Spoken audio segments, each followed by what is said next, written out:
So good morning, everybody. Let's wait for another couple of minutes in order to let people to join, both physically and virtually.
So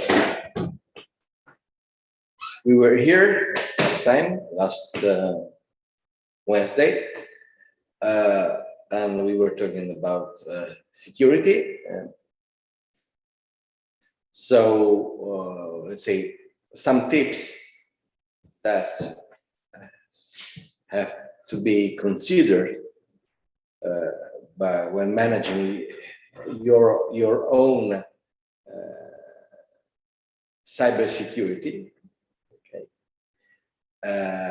For example, the use of strong passwords, and we have seen in previous slides, but I can go back for a while.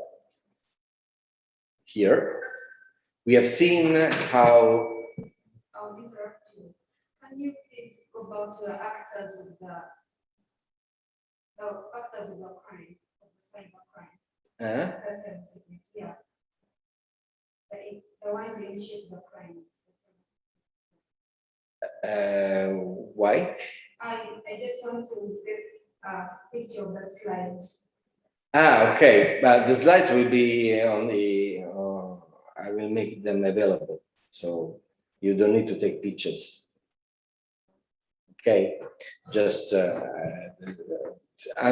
slides of the previous parts of the course are all on the platform, and now when I finish this part, I will also upload this on the platform, and I am also recording the lesson, so you will find also the record of the last lessons. So just to remember how difficult it is to make an attack, a dictionary attack with a brute force attack, if the password is sufficiently long. Okay, and I would say the minimum is to have a password with at least 12 characters. Okay.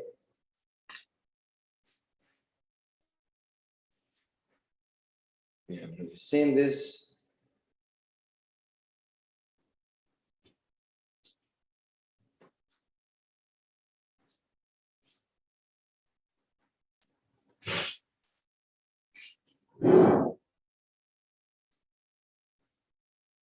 This is an example for creating a strong password in a way that, for example, we can remember. You know? This is a sentence, a phrase from Shakespeare. We can take the first letter of each word and this is a sentence that we can remember, okay? And at first glance, the password can be this, but this is still not so complex because we are taking, for example, here all upper cases, okay? But if we want to add complexity, for example, we can substitute some letters with numbers. For example, the I with 1, the S with $, lower cases, the O with 0. In this way, we create a password that is 10 characters long, for example, that has inside 2 numbers, 1 symbol, the $, okay, upper cases and lower cases. And this is a way for creating a password that you can remember, but respect the complexity standards. It becomes really difficult to be attacked.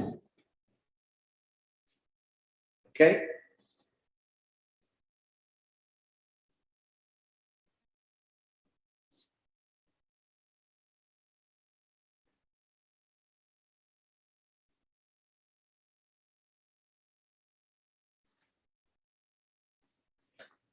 Another important thing is to keep separated your, if you have it, your administrator account of computer with your, let's say, everyday use account. Or better, the everyday use account should not have the root administrator rights, and never use the same password that you use for your own personal account, the same password of the administrator account. Okay.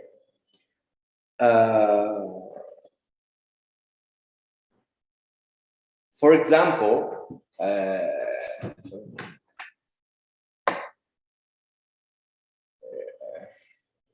do not write the password on papers, on post-it. This is something that makes you laughing, but it's quite common. It's really common. I have seen on the news an interview to a doctor that was sitting in front of the desktop, and on the wall beside her there was written like this: username and password of the computer. So everybody that was watching that news report had the chance to know the password of this. And now after this, we wonder why some, let's say, system of health information systems are attacked, just because of this, because many passwords are disclosed in various manners. Okay. So basically, the password should be something that is not easy to guess by a person or programs, and you should change the password quite regularly. Okay.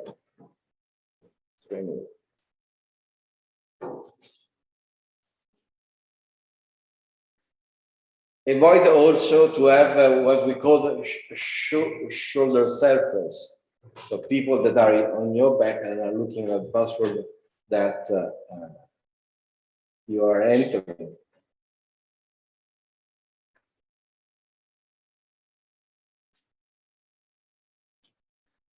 Another tip is important: do not open email attachments unless you are expecting to receive something with attachment that you trust.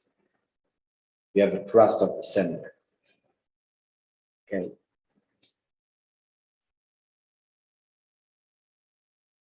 The same for links received by email. You have to verify first the address of the sender. For example, in many cases, it happens that you receive an email from a sender that seems to be your friend, your wife, but this message usually sounds somehow strange. So you have first to check if the address, the email address behind the name that appears from the sender is actually the email of the person that you know. Secondly, do not open this kind of links or attachments if you don't trust, or just open take the telephone and give a ring to the person, to the sender, to the sender, and asking, did you send me an email with this link? And they will say yes, no. Okay. Only visit or download software from web page that you trust in, of course.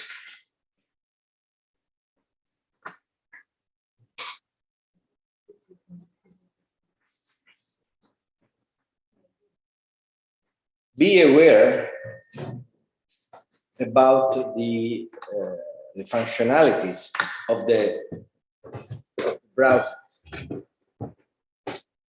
I will write here the code for the newcomers. So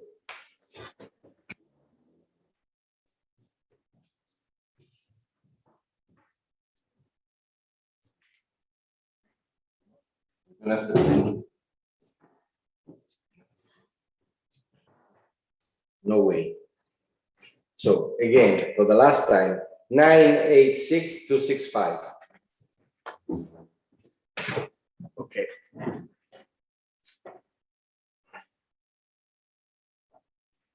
So be sure to have a good firewall installed, and this is something that you find in your operating system.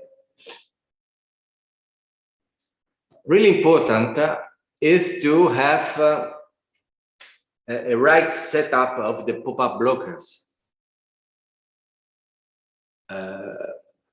because if you click something on a web page and let's say malicious pop-up opens, it can download without any advice a malicious software on your computer. Okay, and usually you have a button in the browser to allow or disallow the pop-ups.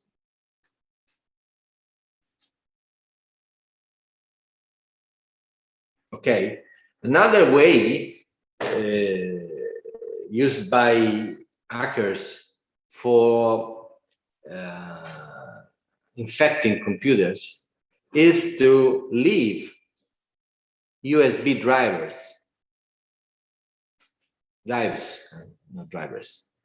unattended. Oh, cool! I found out a USB. I can reuse it. Then you plug into your computer, and a malicious software is installed automatically.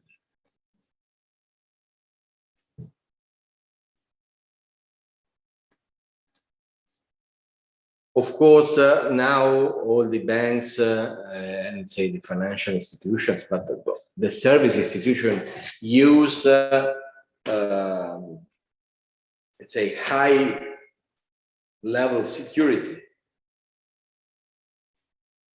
Okay, so all the transactions that you do are done by using HTTPS, that stands for Hypertext Transmission Protocol plus secure. So this is a encrypted way for transferring data, avoiding, for example, issues and attacks from the so-called man in the middle that intercept your traffic flow. And there's the log on the page on the right hand side, down on the page, is the symbol that indicates that you are working with a trustful environment. Anyway, again, I will come back again on this. Backup is important. Backup is important. No security measure is reliable at the 100%. An attack may happen in any case, so you have to be prepared. because if this happens, you have to restore your information in, let's say, and with the most updated version of the data that you say. Okay, so the backup must be recent, must be kept in a secure place,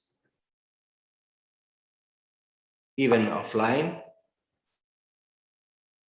Okay, you can also encrypt, for example, the backup in order to avoid to back. Let's see a video.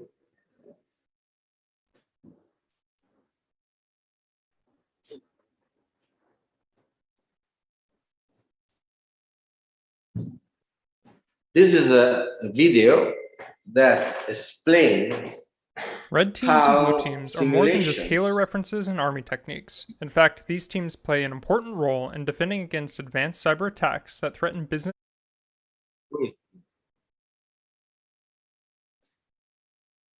explains how simulations are run in companies for testing the security of the information systems, simulating an attack with an attacking team, a defending team, red team and blue team.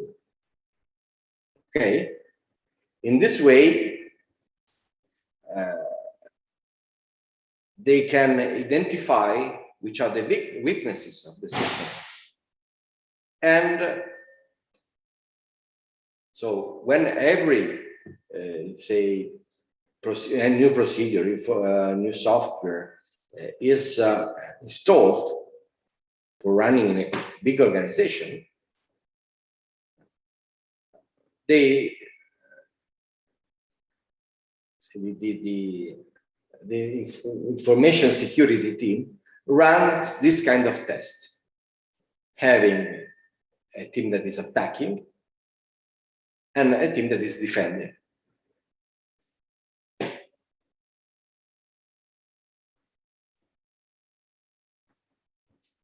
Communications, sensitive client data, or trade secrets. In this video, I'm going to explain the differences between a red and blue team, give examples of exercises performed by these teams, explain how organizations benefit from these exercises, and discuss how red and blue teams work together to holistically prevent cyber attacks. What is a red team? A red team consists of security professionals who act as adversaries to overcome cybersecurity controls. Red teams often consist of independent, ethical hackers who evaluate system security in an objective manner. They utilize all the available techniques to find weaknesses in people, processes, and technology to gain unauthorized access to assets. As a result of these simulated attacks, red teams make recommendations and plans on how to strengthen an organization's security posture. How does a red team work? You might be surprised to learn that red teams spend more time planning an attack than they do performing attacks. In fact, red teams deploy a number of methods to gain access to a network. Social engineering attacks, for example, rely on reconnaissance and research to deliver targeted spear phishing campaigns. Likewise, prior to performing a penetration test, packet sniffers and protocol analyzers are used to scan the network and gather as much information about the system as possible. The typical information gathered during the reconnaissance phase includes uncovering operating systems in use, like Windows, Mac OS, or Linux, identifying the make and model of networking equipment, like servers, firewalls, switches, routers, access points, and computers, understanding physical controls, such as doors, locks, cameras, and security personnel, learning what ports are open or closed on a firewall to allow or block specific traffic, and creating a map of the network to determine what hosts are running what services along with where the traffic is being sent. Once the red team has a more complete idea of the system, They develop a plan of action designed to target vulnerabilities specific to the information they gathered above. For example, a red team member might know that a server is running Microsoft Windows Server 2016 R2 and that the default domain policies might still be in use. Microsoft ships their software in its default state, leaving it up to the network administrators to update the policies, which Microsoft recommends you do as soon as possible to harden network security. If still set to the default state, an attacker can work to compromise the relaxed security measures in place. After vulnerabilities are identified, a red team tries to exploit those weaknesses to gain access into your network. Once an attacker is in your system, the typical course of action is to use privilege escalation techniques, whereby the attacker attempts to steal the credentials of an administrator who has greater or full access to the highest levels of critical information. The Tiger Team. In the early days of network security, a Tiger team carried out many of the same functions as a red team. The term has since evolved over the years, now referring to Tiger teams as an elite and highly specialized group hired to take on a particular challenge against the security posture of an organization. Examples of red team exercises. Red teams use a variety of methods and tools to exploit weaknesses and vulnerabilities in a network. It's important to note that red teams will use any means necessary, per the terms of the engagement, to break into your system. Depending on the vulnerability, they may deploy malware to infect hosts or even bypass physical security controls by cloning access cards. Examples of red team exercises include penetration testing, also known as ethical hacking, is where the tester tries to gain access to a system, often using software tools. For example, John the Ripper is a password cracking program. It can detect what type of encryption is used and try to bypass it. Social engineering is where the red team attempts to persuade or trick members of staff into disclosing their credentials or allowing access to a restricted area. Phishing entails sending apparently authentic emails that entice staff members to take certain actions, such as logging into the hacker's website and entering credentials. Intercepting communication software tools, such as a packet sniffer and a protocol analyzer, can be used to map a network or read messages sent in clear text. The purpose of these tools is to gain information on the system. For example, if an attacker knows a server is running on Microsoft operating system, then they would focus their attacks to exploit Microsoft vulnerabilities. Card cloning of an employee's security card to gain access to unrestricted areas such as a server room is also a common practice. What is a blue team? A blue team consists of security professionals who have an inside-out view of the organization. Their task is to protect the organization's critical assets against any kind of threat. They are well aware of the business objectives and organization security strategy. Therefore, their task is to strengthen the castle walls so that no intruder can compromise the defenses. How does a blue team work? The blue team first gathers data, documents exactly what needs to be protected, and carries out a risk assessment. They then tighten up access to the system in many ways, including introducing stronger password policies and educating staff to ensure they understand and conform to security procedures. Monitoring tools are often put in place, allowing information regarding access to the systems to be logged and checked for unusual activity. Blue teams will perform regular checks on the system, for example DNS audits, internal or external network vulnerability scans, and capturing sample network traffic for analysis. Blue teams have to establish security measures around key assets of an organization. They start their defensive plan by identifying the critical assets, document the importance of these assets to the business and what impact the absence of these assets will have. Blue teams then perform risk assessments by identifying threats against each asset and the weaknesses these threats can exploit. By evaluating the risk and prioritizing it, the blue team develops an action plan to implement controls that can lower the impact or likelihood of threats materializing against assets. Senior management involvement is critical at this stage, as only they can decide to accept a risk or implement mitigating controls against it. The selection of controls is often based on a cost-benefit analysis to ensure security controls deliver maximum value to the business. For example, a blue team may identify that the company's network is vulnerable to a DDoS attack, a distributed denial of service attack. This attack reduces the availability of the network to legitimate users by sending incomplete traffic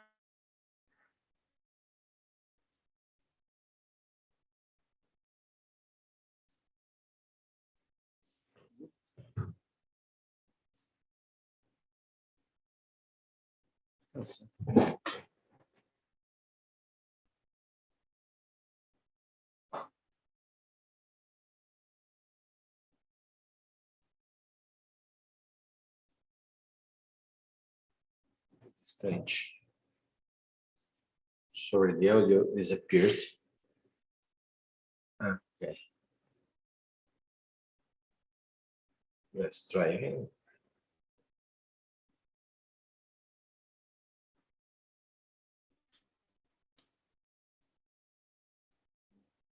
Kind of timer that is.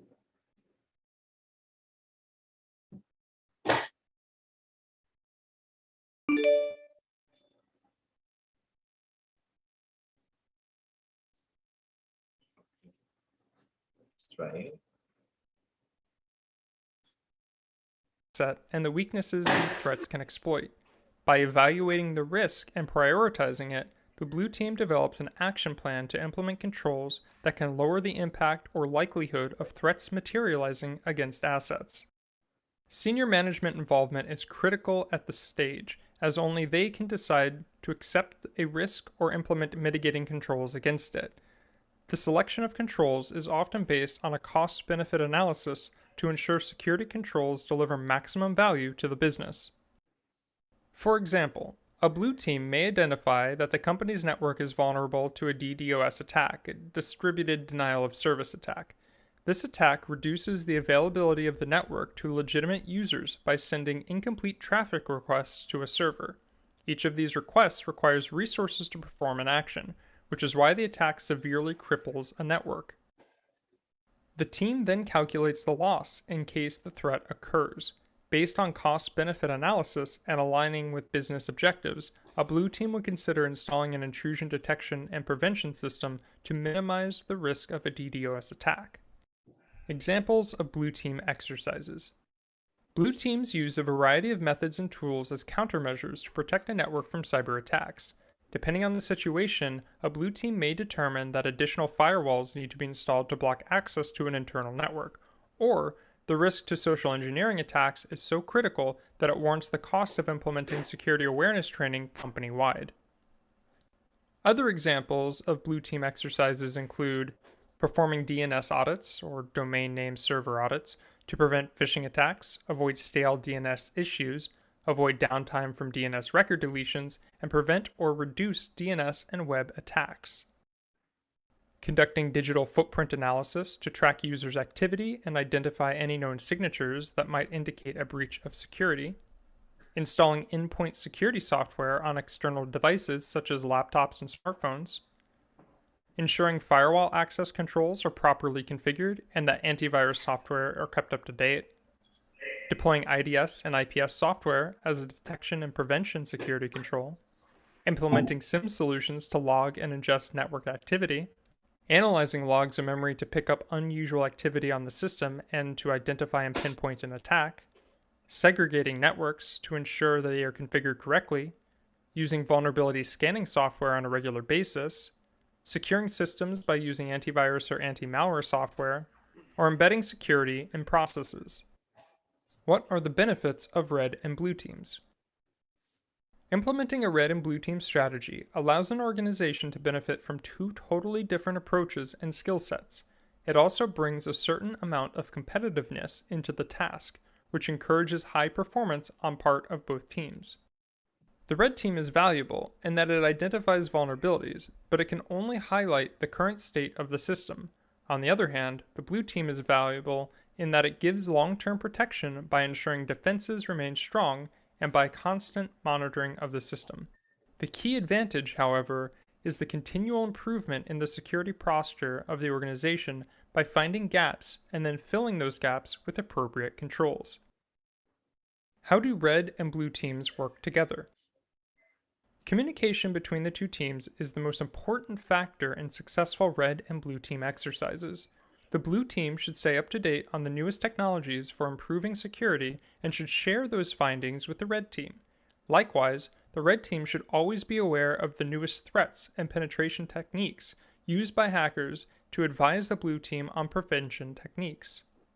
The goal of your test will depend on whether or not the red team informs the blue team of a planned test. For example, If the goal is to simulate a real response scenario to a legitimate threat, then you wouldn't tell the blue team about the test.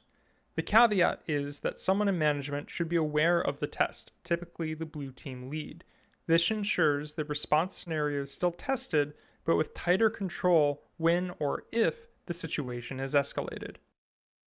When the test is complete, both teams gather information and report on their findings.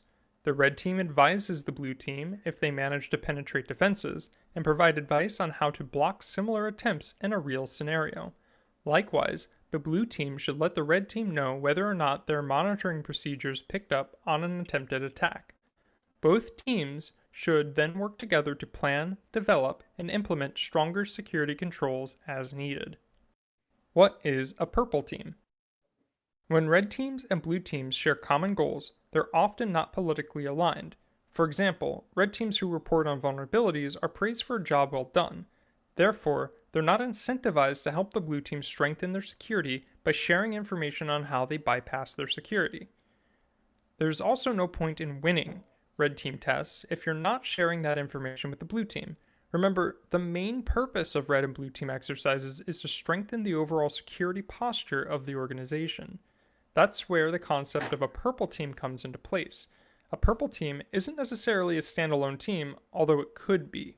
The goal of a purple team is to bring both red and blue teams together while encouraging them to work as a team to share insights and create a strong feedback loop.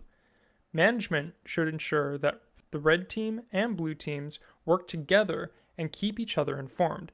Enhanced cooperation between both teams through proper resource sharing, reporting, and knowledge sharing is essential for the continual improvement of the security program. Okay.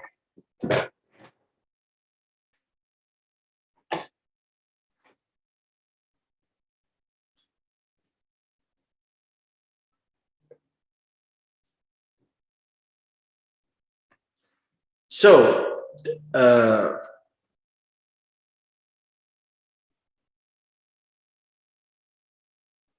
there should be a structure.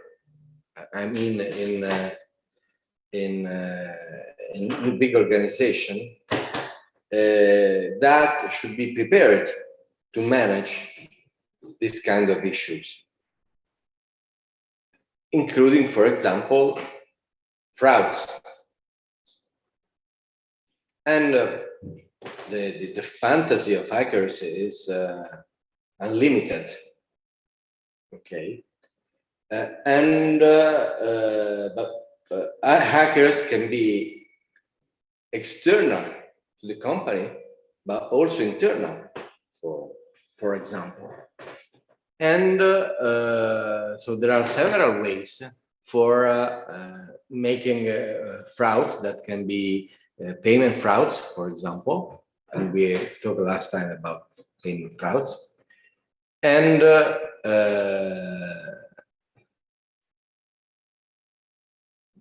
big companies, big organizations are usually well structured in fighting against these kind of issues, rather than small companies that in average suffers highest losses from this kind of frauds. This kind of service can be internalized. The cybersecurity service can be internalized in a company, having a team for this kind of activity, or can be externalized, like a service. And this is something that is more, let's say, useful and cheap for smaller companies. Okay.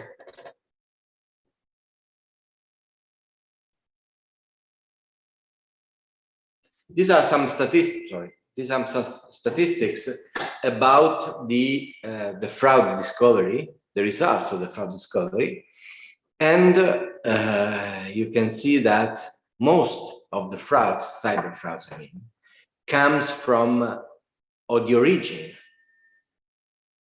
voluntary or involuntary. origin of the fraud are employees, co-workers, person involved in the organizational activities. But for example, one source of fraud can be the doctor on the news with the password. So of course this is something that is involuntary, but the source is internal. The source of the fraud can be internal.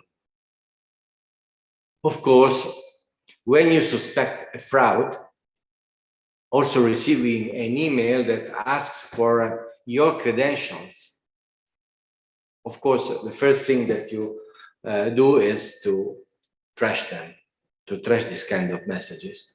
But if you notice that these messages are let's say, getting more and more frequent, the thing that you have to do is to inform the police. In Italy, we have what we call the postal police that is in charge also of the cybercrime. So everything that is connected to communications. Okay. So again, I don't know why it lost the connection.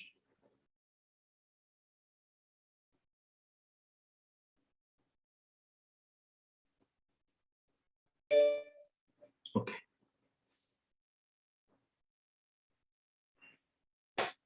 So in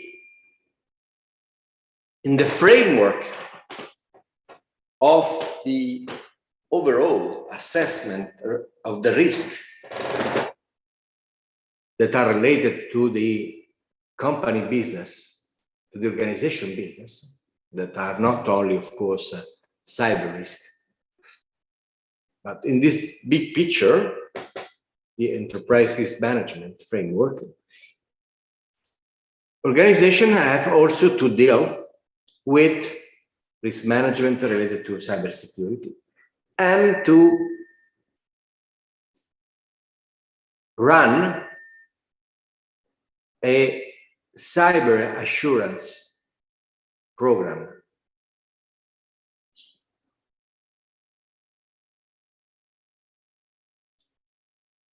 Together with the other risks, this kind of risk is becoming more and more important. Also from the perspective of the financial analyst in the assessment of a company. Now, the assessment of companies is not run only on financial results, but the assessment of company is run on several dimensions. That are the dimensions, for example, of sustainability, environmental, social, and governance aspects, but also in terms of risks management. And one of these relevant risks is the cyber risk.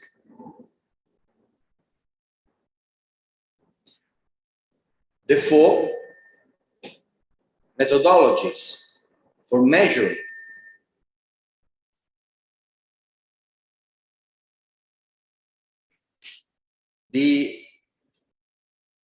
from one side, the probability of a risk and the impact. Sorry, one second. Claudia, sto facendo lezione. Salgo? Ok, passo quando finisco. Ciao. Sorry.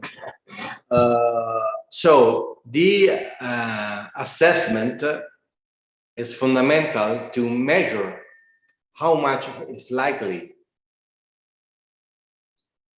that a risk and identify the risk actually happens, and from the other side, which is the impact, the measure of the impact of the risk.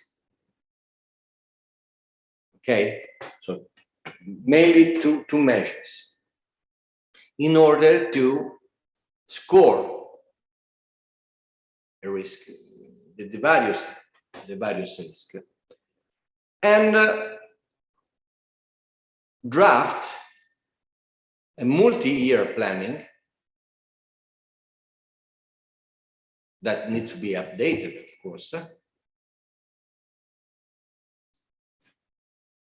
in order to prevent at least the known risk.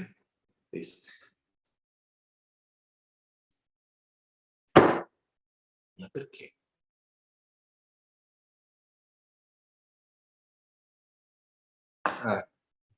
The connecting. It's a matter of network.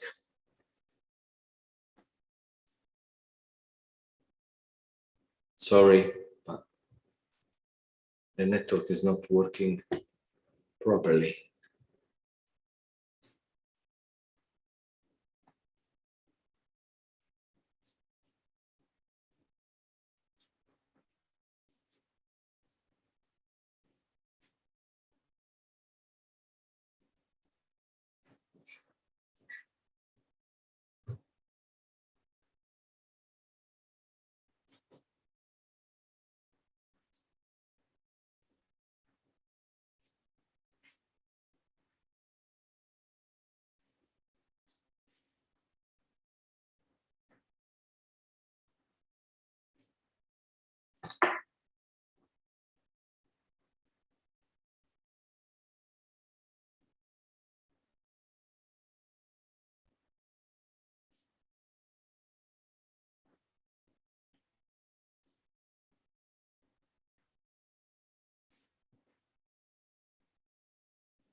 Now it's connected again.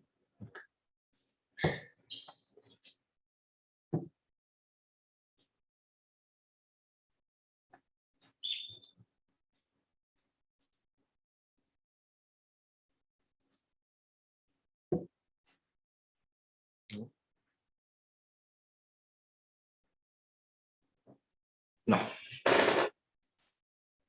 Let me go out. Okay.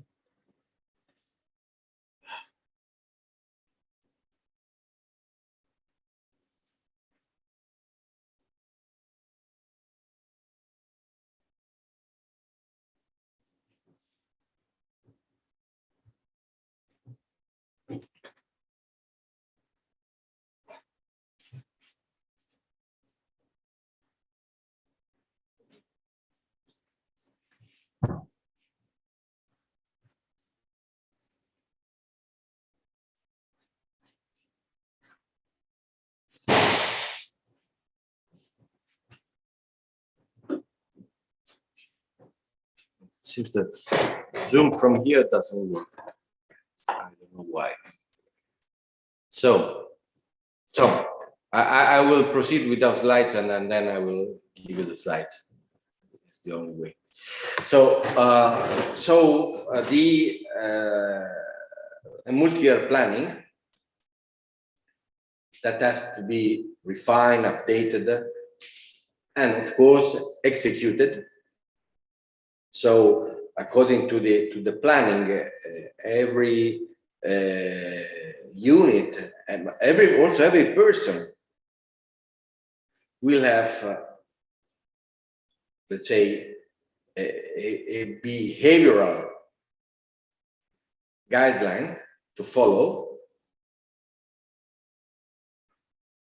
and also make a kind of reporting, periodic or based on accident, in order to report in a certain manner what can be the incident of the threats in terms of cybersecurity. And this is a kind of iterative cycle with the feedback in order to update also the risk assessment.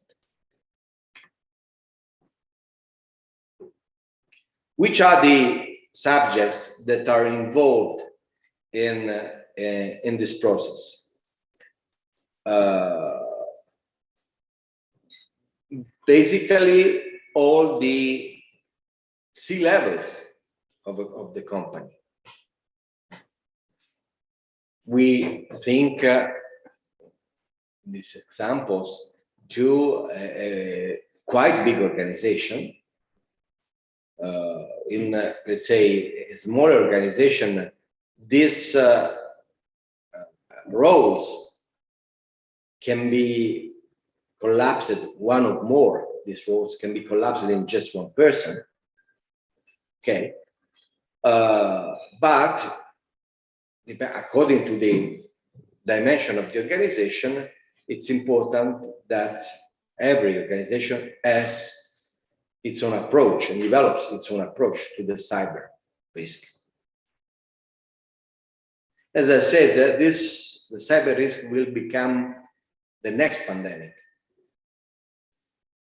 So everybody, from the organization from till the single person level, has to be ready to manage this kind of risk according to its functions, its function and roles and so on. So which are the C-levels that usually are involved in this kind of processes? The Chief Information Security Officer that deals with the IT and information security. We can have also a Chief Information Officer that deals with the IT and IT operations. IT operations separated by security. The Chief Technology Officer that deals with, let's say, the innovation in terms of product and processes. The legal office of the company, okay, that deals with the contracting, but also with the, let's say, legal implications of a cybersecurity attack, privacy, data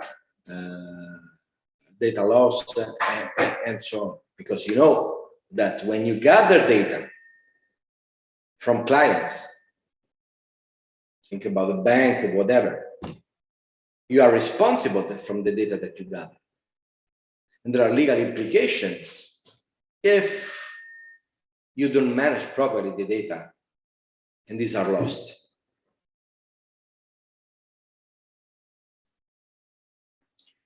The chief risk officer that is in charge of the overall risk of the company, not only the cyber one.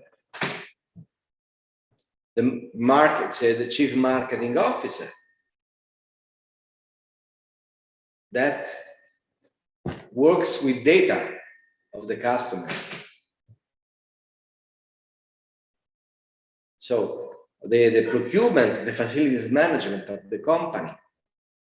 So all the functions are involved in data management and cyber risk management. Then you have a reporting line to the board of directors that is liable, because of course the liability, the civil, but not only also the criminal liability is on the board of the directors. And then you have the second, third level of controls that is the internal audit that supervise and check that all the measures of risk management are properly implemented. Okay. So you have several actors involved in this kind of activity.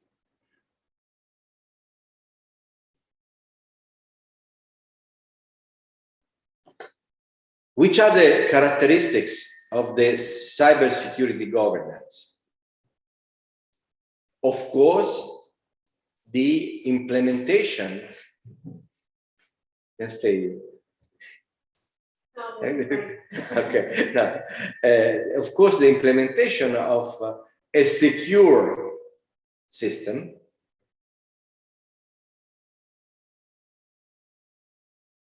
And the secure system means several things.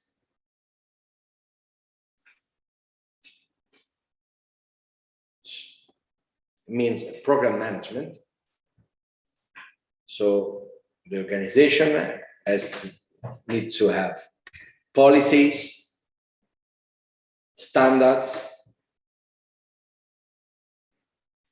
baselines, where we start from, guidelines and procedures to be implemented inside the company. Of course, in order to have all these things, there is a need also to have a budget for that. So a budget allocated to this kind of activity has to be foreseen. This is not for free. But in terms of cost benefits, in the long time, for sure the benefits will be higher than costs. Also calculating hidden benefits and costs. The approach to the risk management in general, to the cyber security management in particular, is also a matter of, let's say, organization culture. So this should imply a process of change management, a process of instilling culture into the employees, into the personnel, and the stakeholders of the company. Instilling also the culture of reporting. Instead of just trash the message, report the issue to the security team in order to avoid further problems. So the need of having a proper risk and compliance to the rules and guidelines. They need to have a risk and compliance management. The other aspect of security is the data protection then. So classifying data, identify a data security strategy, management of information records, of enterprise contents, data quality, also the quality of data, the way the data are structured and processed. It's a matter of security and data loss prevention in terms of technologies that are there for avoiding the data loss. The other block of security is then the identity and process and access management. So which are the rights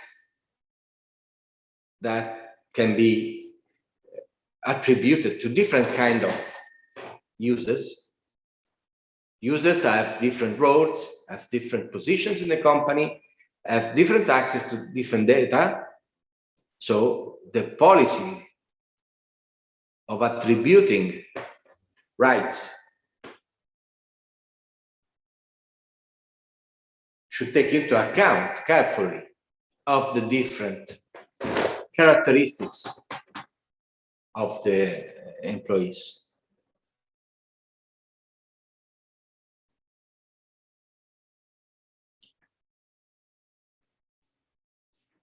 The infrastructure, the security of the infrastructure, so hardware standards, security and design architecture, configuration, management, network defense,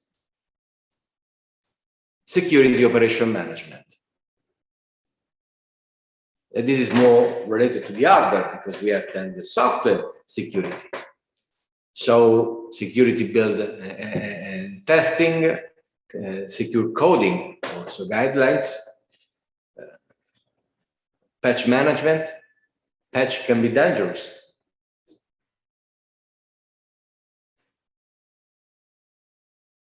Then we said many companies are moving on the cloud. The cloud is, let's say, can be more secure than company systems, can be, but it's not secure by definition. So again, we go back to the service level agreement that should inform also the clients about the cloud strategy in terms of risk identification,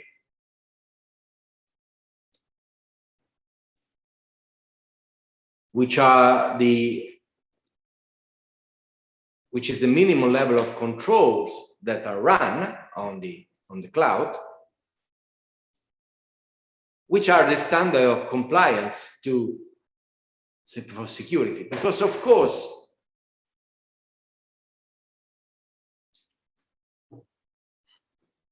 the cloud provider is a provider of a company,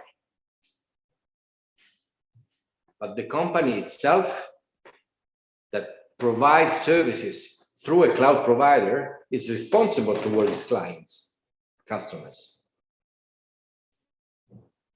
So if something goes wrong, in any case,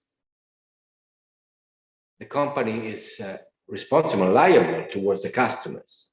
Then, if the fault is the fault of the cloud provider, the company will go to the cloud provider asking for reasonable responsibilities. But this is a chain, and the cloud provider policies have to be compliant with the company security policies. And this is a work that is done together with the legal office, with the chief information security office, in order to check these requirements. And again, company like the cloud provider enter in touch with other third parties that use data, for example. So there is the need also to guarantee that the management of the data, of the company data from third parties, are done in compliance with the rules of the company. And this is something that should be reflected in contracts, in monitoring also of the activities of the third parties. And then finally, in terms of secure, the workforce management. We learned that most of the threats comes from the internal personnel. So physical security, security training and awareness, and also participation, for example, in the blue and red team, the blue team, in order to understand which is the meaning of defense. So in terms of cybersecurity governance, the first block of the block is security. Then you have the system has to be vigilant through threat and vulnerability management. That means also the work of the red and blue team, so the penetration test, the vulnerability management, the prediction of emerging threats. This is actually what does the red team. The red team is exploring new ways for breaking security, for breaking the security. So, which are the emerging threats that has to be managed? Of course, the monitoring. That means the analytics, the metrics for reporting, and if these two blocks don't work properly, in the extreme case that these two block doesn't work properly, so you are not secure or not vigilant enough, the system must be resilient. So if something happens, there should be a crisis management function that can intervene in near real time for having a quick response to the attack. So, according to the kind of threats that are identified, also response should be planned. Think about the pandemic. That is another kind of risk. But one of the reasons of the spread of the pandemic was the absence in most of the countries of an updated pandemic plan for having, let's say, a quick response.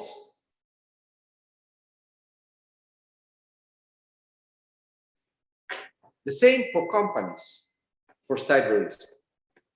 There is a need of having a response plan. If this happens, I have to do this. If a virus spreads somewhere in the world, I have to close properly, immediately, the borders, and so on. So, war games exercise, incident and response forensic. Forensics is important to understand the nature of the risk. And finally, the enterprise resiliency that is built on some exercise that are business impact analysis. So what happens on my business if something goes wrong? Which is the business continuity plan? So if something goes wrong, how I can run immediately the business as usual with alternative solutions. And the disaster recovery plan.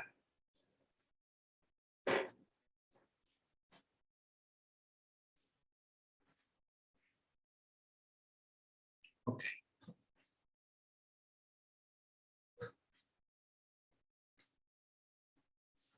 Is this clear?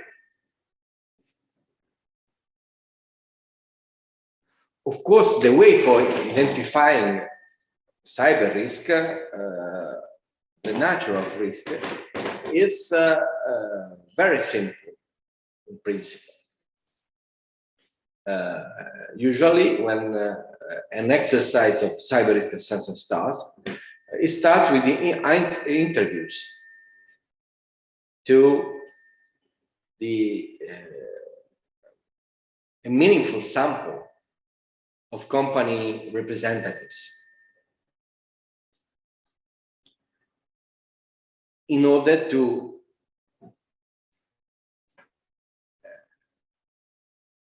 make the risk emerge.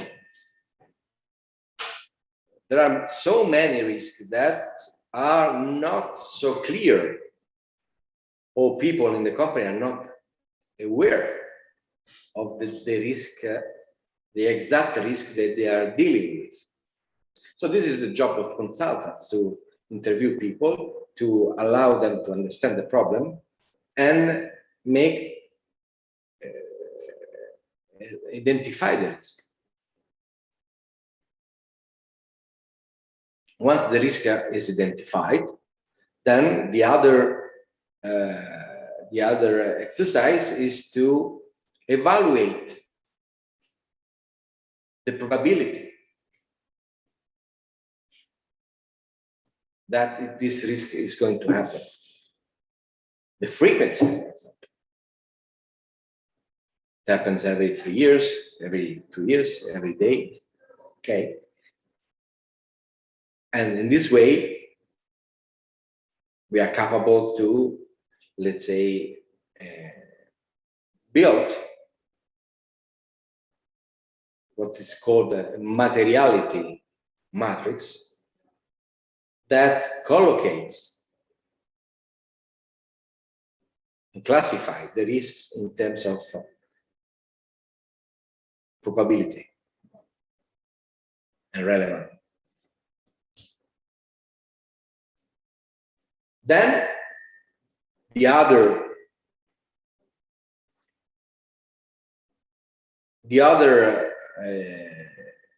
exercise is to identify which are the impacts connected to each of these risks.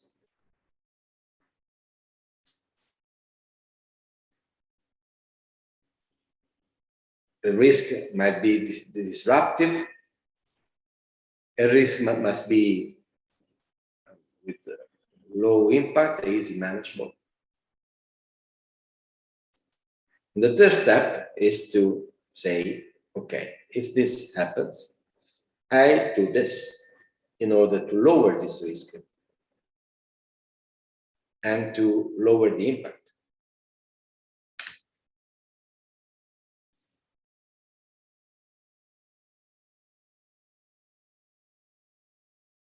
Now I have a nice picture to show you, but we will find in the slides that summarize all these points. So the elements for managing the risks are 4. The first one is a commitment from the organization. And this is, again, a matter of culture. So in this process, the stakeholders must be involved. A structure from the governance that is supportive must be in place. The audit activities must be collaborative and value driven. There should be a commitment from the board of directors that should be really aware, interested in running the cyber risk management, and of course the policies. The organization needs to have the capability to adapt itself to the change in terms of skills, for example, and the organizational tools. And then the other important foundational element is the team. The team has to be properly dimensioned with the right skills, the right updates in terms of training, and then the tools, the operational tools that are needed for implementing this kind of work. Why it's so important, and then we'll stop here, to talk about security because now we look basically to the cybersecurity in relation to the cybersecurity of a company, of an organization, big, very big, small. But it's important to understand that we are moving towards a model of business and social life where not only the companies are connected, but the entire world is connected. We go towards let's say, a world that is a cyber physical system where cars, where traffic lights, where here cameras and so on are all connected in a cyber and physical system. So the security is not only the security of our laptops, desktops, but the security is also the security of our car. Think about the self-driving cars that will arrive on the market in a few years. Of course, if someone hackers the self-driving car, can be a problem. If someone hackers the production pipeline of an industry, and so on. So this is the reason why cybersecurity is getting more and more important. Yes, space for questions. Now that you've been talking about the cybersecurity inside the offices, it is usually a little bit more easy to do that when you have all the people connected in the same network, in the same office, and then you can build these security firewalls, etc. But now that we are kind of beginning to remote working, how do you normally start building your risk assessment when you have all your workforce working from home, their own networks? Obviously, you can have like a VPN for them to connect, but then isn't that something that can be This is the right question, correct question. Yeah, the technology supports this this kind of let's say change management. Okay, but if you notice, I don't know which are your experience. Usually, again, big companies that are adopting this model, and big companies actually after the pandemic are reducing the physical spaces in order also to save money, allowing people to work from home or from whenever they want, but they provide the worker, usually, I'm talking about big companies, with another connection that is a company paid, a connection paid by the company, even mobile, but it's a connection paid by, so people works not through the home connection, but the company connection, with a dedicated laptop that is configured according to the security standards of the company, through which the worker can not do anything else that what is for his work. Okay. In this way, they are capable to increase and respect the policy. Companies are providing encrypted connection to workers. Okay. Did I answer? Yeah. Other questions?